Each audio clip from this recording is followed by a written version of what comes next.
Welcome back to the program. Let's get to our regular Monday panel. Labor MP, member for Bennelong, Jerome Laxale, and Liberal MP, member for Casey, Aaron Violi. Gents, great to see you. Jerome, first to you, a lot of discussion about defence and spending level. Said it comes just days before the Prime Minister could meet, not locked in, but we would say likely to meet the President next week at the G7 in Canada.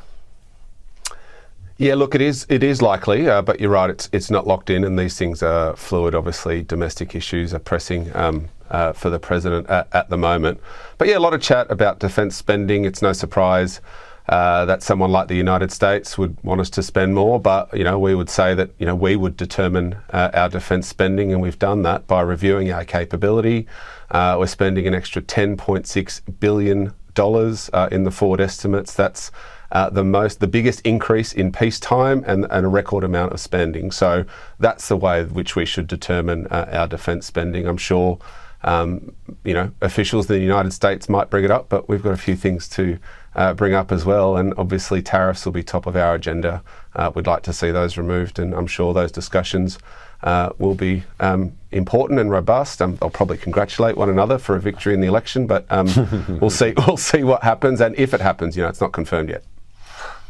Yeah, indeed, that's right. But we know that Donald Trump likes a winner, likes to back a winner, and Mr. Albanese certainly was at that recent election. Aaron Violi, do you welcome the message from the Prime Minister down and from Jerome today in terms of that message that Australia will decide what we spend and how when it comes to defence? People can, the US and others can have their advice, but it's a sovereign matter for Australia to judge.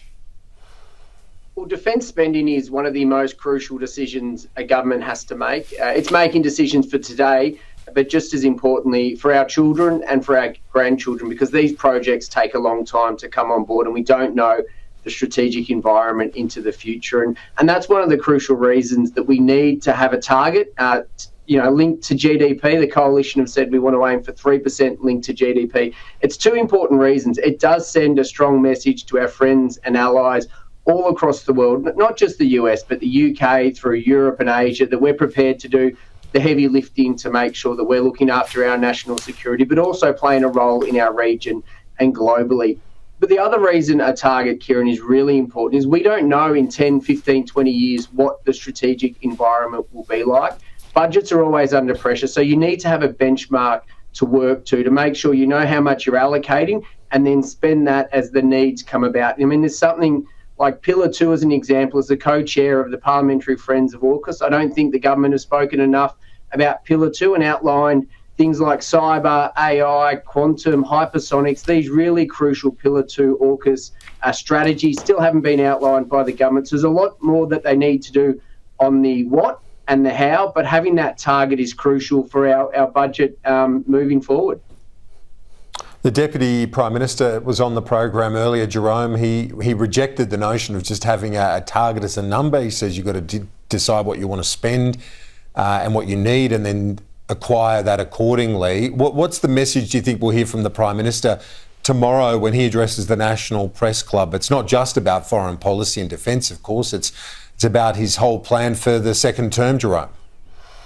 Yeah, that's right. Look, the Australian people really backed us in at this election. 94 seats in the lower house. That's the largest single-party government since Federation and equals John Howard's number, of course.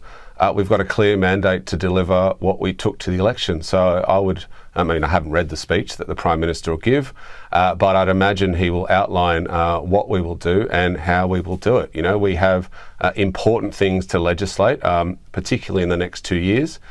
What first up you've heard is our bill to reduce HECS debt by 20% for 3 million people with a HECS debt, and that's a really important equity reform. We've got free TAFE, which we've got to get through the Parliament. How important was that HECS issue, Jerome, though, before we go on, in targeting the Gen Z and millennials? Because I had it raised with me by a number unsolicited when talking about politics. They raised that issue. Obviously something that did you pick up as well, talking to voters and at the booths? Absolutely, and Gen Z knew about it, and young people knew about it. And it's about an equity thing and also a cost of living measure. It's really hard being in your 20s and 30s having to study a degree or at TAFE and getting these costs mounting up. To have that 20% taken off is a huge cost of living relief. But also, Kieran, I had parents of these children come up to me. And one conversation I remember just as someone left the polling booth was like, I've been a Liberal voter my whole life, but I need the government to help look after kids. And this 20% HECS debt, made me change at this election. So it was an important promise, and we'll deliver it in the first sitting day of Parliament. Yeah, I think it's interesting, the symbolism of saying it's going to be the first thing they legislate, Aaron, because I was told during the campaign, watch out this policy, it's a sleeper. It's a sleeper issue. It is biting, and I guess the Liberal Review will have to look at that among other things. But that's significant when you look at that sort of that next generation, the younger voter.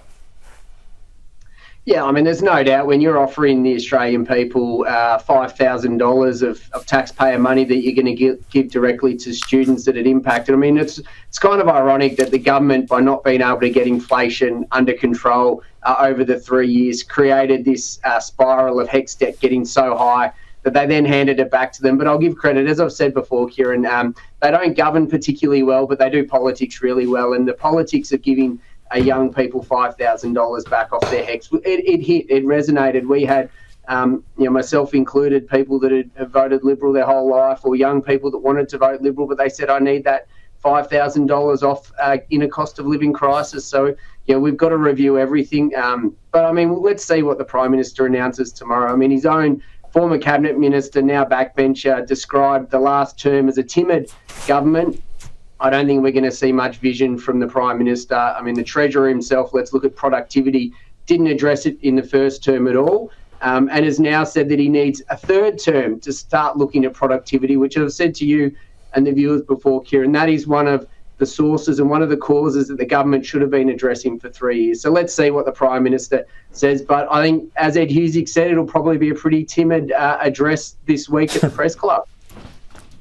Aaron, at least he's turning up, Kieran. At least he's turning up to the press club. I don't think he's turning up. We'll see what Susan Ley does. Hey.